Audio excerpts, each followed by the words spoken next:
I've known Elon for decades, actually, so I think we have a much more of a rapport. I've done a lot of interviews with him, so I think that's why he was more comfortable. But I wanted him to talk about these things and to see if he's moved beyond what was happening to him. I don't happen to smoke pot, so I didn't have any. So I just wanted to have a serious discussion about his products, what had happened to him this year, and where he's going. And I thought he did a good job. I thought it was a great interview, and he was funny at parts. I think he was obstreperous at parts, and at parts he was really informative about where the roadmap for Tesla and SpaceX and the Boring Company and Elon Musk is going. And finally, he showed some regret. I mean, it was only up until recently where he tweeted that he would do it all over again, and people were thinking, oh, hasn't he learned his lesson? Maybe something has finally sunk in. Yeah, I think I was going to. He and I email quite a bit, and we talk about those things. But I think I wanted him to think about it and be reflective about what happened. And he obviously calls, shareholder things that weren't great for shareholders. And what I think is interesting about Elon Musk is, look, he's not making a photo app. He's not making like some software. This is hard stuff that he's doing. He's doing cars. He's doing rockets. He's doing all kinds of vehicles. He's doing a big giant tunnel digger. So this is really substantive stuff that's really difficult to do. And I want to show that part of him, which is very inventive and very forward future looking. And at the same time, talk about his responsibility as a leader and as a CEO. And so I think he rose to the occasion. I was glad he apologized and showed regrets. I don't know if it'll stick. I hope it does. He was obviously exhausted over the last year working on the Model 3.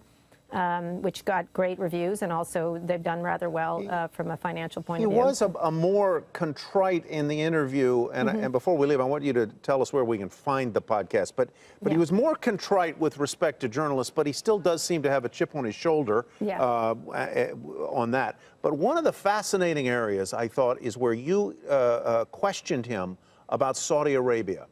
Because the Saudis were supposedly going to be the suppliers of money into his go private effort. And you asked him some very pointed questions about how he feels about the leadership there, the nation there, and the money that flows from there into Silicon Valley. Talk to me.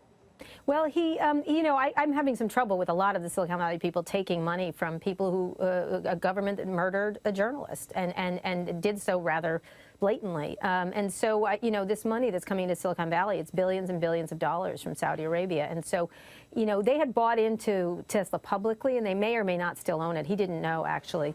But he was looking at money for them, like a lot of people. That's not unusual. And I wanted him to reflect on it. I want all of Silicon Valley leadership to reflect on it and think really hard about where their investment money is coming from.